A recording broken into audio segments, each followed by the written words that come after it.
नमस्कार क्रिकेट प्रेमींनो, मित्रमैत्रिणींनो, कसे आहात तुम्ही सगळे. IPL म्हणलं, T20 क्रिकेट म्हणलं की बॅट्समनचा बोलबाला आणि बॉलर्सची धुलाई हे आपल्याला माहिती आहे. परंतु बॅट्समनना काजू कतली आणि गोलंदाजांची कत्तल हे कसं काय? कारण खरोखर आज पंजाब विरुद्ध दिल्ली जो सामना झालेला आहे, काय म्हणावं या सामन्याला. कारण दिल्लीनी KL राहुलच्या 1.5 शतकाच्या जोरावरती, होय, एका इनिंगमध्ये 150पेक्षा जास्त धावा या पठ्ठ्याने केल्या, 264 धावांचा डोंगर उभारून दाखवला आणि पंजाब संघाने तो डोंगर 7 चेंडू राखून पार केलेला आहे. काय म्हणायचं या ताकदीला? याला मानसिक ताकद म्हणायची की का मोठे फटके मारण्याची ताकद म्हणायची, हे मला खरोखर कळत नाही आहे. त्याचं कारण असं आहे की 264 धावा विजयाकरता 265 धावांचा पाठलाग करताना पहिल्या हाणामारीच्या 6 ओव्हर्समध्येच पंजाबच्या ओपनिंग पेअरनी 100 रन्सचा टप्पा गाठून दाखवला. तिथे शंका यायला लागली की हे चेस तर करत नाही आहेत ना, आणि प्रत्यक्षात त्यांनी तो करून दाखवलेला आहे.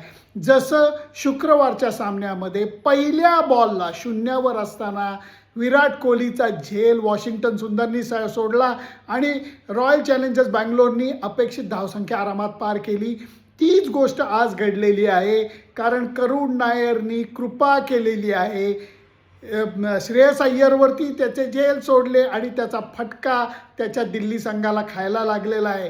कॅचेस विन मॅचेस म्हणतात ते उगाच नाही, परंतु हे काय म्हणावं हे मला खरोखर कळत नाही. म्हणून मी कॅमेरासमोर उभा आहे की गोलंदाजांची ही कत्तल ही तुम्हाला पटते का? काय या छोट्या ग्राउंडची कमाल आहे. बाउंड्रीज आणि सिक्सरची बरसात होते. एकेका ओव्हरमध्ये 20 रन्स कित्येक वेळेला मारल्या जात आहेत. आणि म्हणून या खेळाच्या हाणामारीचं स्वरूप काही जणांना पटतं आहे, काही जणांना पटत नाही आहे. परंतु एक गोष्ट मात्र नक्की मान्य करायला लागेल, मॉडर्न डेचे जे बॅट्समन आहेत ते डोक्यातनं अत्यंत स्ट्रॉंग आहेत, नीडर आहेत, आणि म्हणूनच एवढ्या मोठ्या धावसंख्येचा पाठलाग करताना सुद्धा त्यांच्या मनात शंका येत नाही. दिमाखात प्रवास चालू आहे पंजाब किंग्सचा. आलेले समोरचे सगळे सामने त्यांनी जिंकले.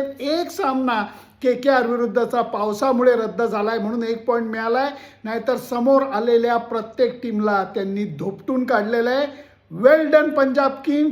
आणि श्रेयस अय्यरचं कौतुक करावं तेवढं थोडं आहे. काय बॅटिंग करतोय, काय त्याची लिडरशिप आहे.